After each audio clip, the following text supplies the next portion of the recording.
Hello everyone, this is Dhuvajyoti and welcome back to Hackcert. So today in this video we'll be discussing about a WinRAR flaw that existed for 19 years. Now this is almost unbelievable when it comes to a vulnerability, and if somebody tells me that a vulnerability existed for around 5 years or something, then it's actually common.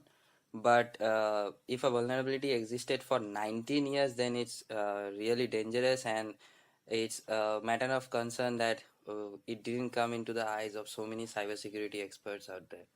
So today in this video we'll be discussing as to what it is, how you can be safe, and how it works. All right. So now if you don't know about WinRAR, then shame on you if you don't know about WinRAR. WinRAR is a very popular file compression utility that has around 500 users all worldwide, and it is used to uncompress compressed files like zip or RAR, whatever. All right. Now Microsoft Windows can in itself uncompress the .zip files, but people prefer WinRAR over the Microsoft whatever feature is offered by Microsoft. All right. And what exactly happened in this vulnerability? So basically I have a dedicated a blog post on this particular vulnerability. The link is in the description. You can go ahead and read. This is basically the video explanation of that particular of this particular vulnerability.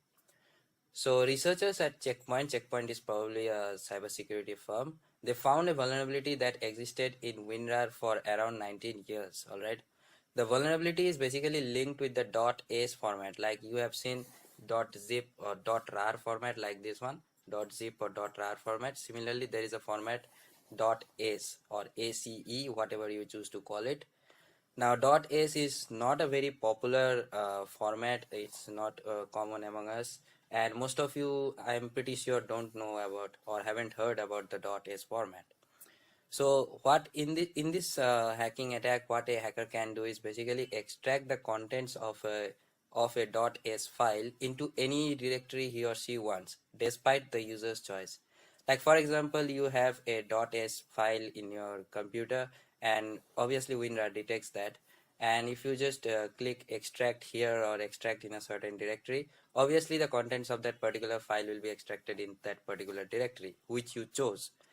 But in this case, what happens, the hacker can choose whichever directory he or she wants. For example, if you chose to extract the contents in the desktop, but the hacker can extract the contents into any type of a folder, let's say downloads folder, music folder, or any system bootloader, anything, system32, anywhere it can, the hacker can, extract the contents of the file.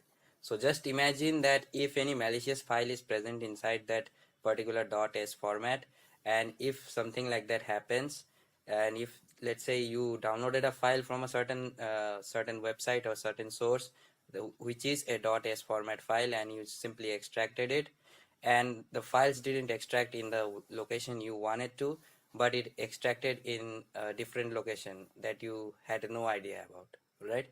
It can cause a severe damage to your computer. So the flaw resides in the way a old third-party library called unacev2.dll used by the software handled the extraction of files compressed in the ACE or ACE format. So this is basically the way it actually works, or exactly where the flaw resided.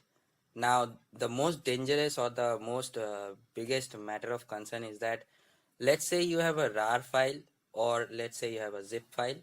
Now don't think that WinRAR detects that particular file using the file extension. All right, if let's say you have a text file and you simply change the file format to .zip, WinRAR will never detect that file as a zip, because WinRAR never detects the file format, uh, WinRAR never detects the file just by examining the file format. It actually detects the format by the content of the file and not by the extension. All right.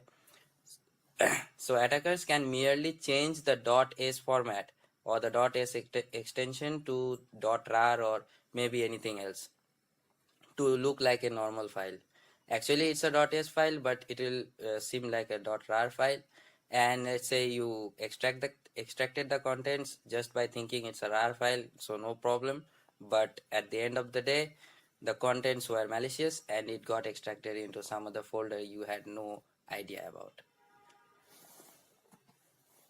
So here's a pictorial demonstration as to how it works, or a simple pictorial demonstration. The POC of this exploit, or the proof of concept of this exploit, is given in the description. You can go ahead and check it out. Also, the POC is available in the blog post of this particular vulnerability in my website. So let's say this is WinRAR, and let's say you have a .s file or whatever file in this particular scenario. Now, as I said, any file can be changed to .s extension, or any file can be changed from sorry, the .s extension can be changed to .rar or .zip or whatever you want. It can be changed to anything. It's a very simple task, no extra skills required. So basically, let's say you have a .rar file in your computer, which is actually a .s file. So you chose to extract it in this particular directory, let's say in the desktop of your computer.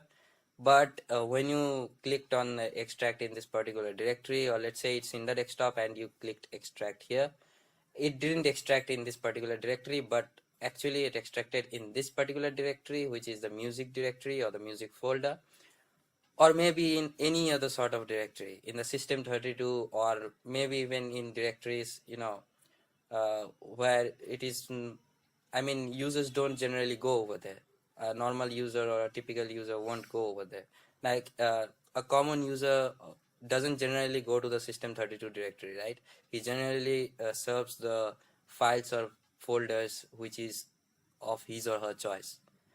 So user's choice was probably desktop, but the attackers did some sort of a scripting in that, and the file actually got extracted in a completely separate directory. Now this is the main matter of concern. It can be extracted anywhere. So how to be safe? This is probably the main or the most important thing you people are probably wondering. Now the good thing is that the latest version of WinRAR as of now, while recording this video, is WinRAR version 5.70 beta 1, and it does not support the .s format, so which is a very good thing.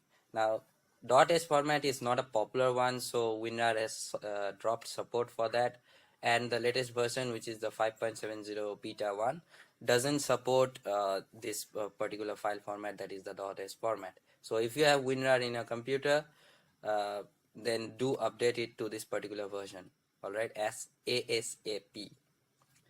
And another thing which I'm pretty sure if you are interested in cybersecurity you should know this, but still I am blabbering about this, is do not open compressed files received from unknown sources.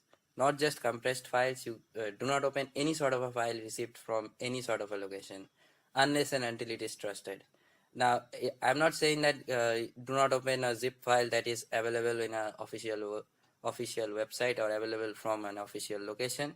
But if let's say you got a link in your email that has that is basically linking you to, or taking you to a or asking you to download a zip file or something, and you completely have no idea about as to what file that is or who actually sent you that file, don't open it. It's of no use to you. All right, so don't open any sort of not just compressed files, don't open any sort of files from any unknown location, and don't think that unknown locations are actually unknown. All right, your loved ones may also hack you for no reason, or even if there might be a reason. So unknown doesn't mean that actually it's unknown in the actual world. It can be a known location as well. Let's say you got an email from your friend who you have no idea that he or she is a hacker or has some sort of this kind of a knowledge, but you since you trust that person, you opened that particular link, and at the end of the day you saw a zip file, you simply downloaded it, tried to extract, nothing happened, and your computer is simply hacked, and you will have no idea as to where that file got extracted, where the files inside that zip file or whatever the hidden type of a S format got extracted. All right, so this was a quick look as to how this particular vulnerability works, and Now, when I published the blog post, one of my subscriber asked me to make a video on it so that things will be much more clear. And I thought that, okay, it's a good thing to make a video on this, because a vulnerability that existed for around 19 years is pretty, freaking. And let's say if there are probably millions of users, as I said, 500 million users out there who use WinRAR. Anyone can be, attacked. And a few days back, only a couple of days back, I read an article on the Hacker News. I'll post that article link in the description as well. So that article basically said that this particular vulnerability, which existed for around 19 years, this was exploited in the wild, which means that it was basically exploited by hackers. So my biggest opinion is to update your WinRAR to this particular version. As you can see, 5.70 beta 1 as soon as possible, and do not open any sort of compressed files received from unknown sources. In this case, it's not that if you keep your computer idle, your computer will get hacked. Your computer will obviously get hacked if you download such kinds of files from malicious locations or unknown sources. So this is the Hackcert YouTube channel. If you are new to this channel, then you can subscribe to this particular channel, and you can also check out our website, that is hackcert.com. You can get interesting hacking articles over there. You can get interesting hacking news as well, and also you can get free courses on Python programming, ethical hacking, and Linux. So go and check out our website ASAP. Obviously the link is in the description. So that's all about it for this video, and I hope to see you guys in the next one. Peace.